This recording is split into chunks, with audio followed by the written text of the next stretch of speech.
ওই মোর ডাইলে তখন দেছো না দেবা। বিভিন্ন ভাষায় যখন চ্যালেঞ্জিং, অনেক চ্যালেঞ্জিং আসলে। বরিশালের ভাষা কেন, আমি ঢাকায় বড় হওয়ার কারণে দেখা গেছে যে আমি কোনো আঞ্চলিক ভাষাই খুব একটা বলতে পারি না।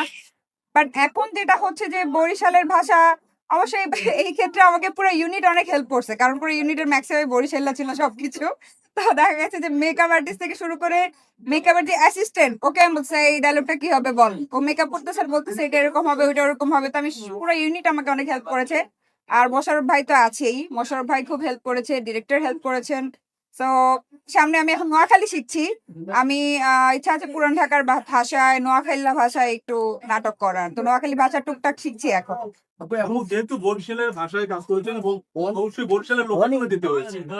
না না, লোকেশন আমাদের ঢাকার আশেপাশেই ছিল, বাট বরিশাল যেতে হয়নি। বরিশালের ভাষায় আপনি দুই একটা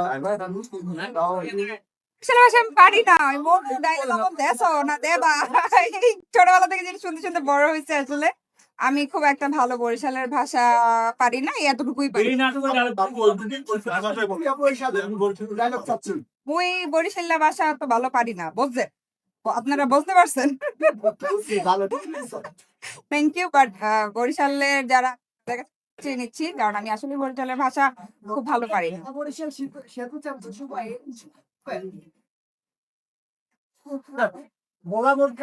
হোয়াট, পলিটিক্সে চলে গেল নাকি?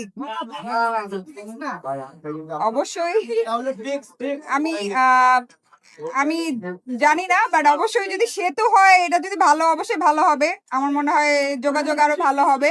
এই ব্যাপারে আমার একদমই নলেজ নাই, তো আমি এই ব্যাপারে কথা না বলি যে বেটার। আপু এই যে যতগুলো ক্যারেক্টার করেছেন, এমনও কি ক্যারেক্টার আপনি করতে পারেন? আমার হুমায়ুন স্যারের ক্যারেক্টার, হুমায়ুন স্যারের কাজগুলো খুব ভালো লাগে, ছোটবেলা থেকে ওগুলো দেখতে দেখতে বড় হয়েছি।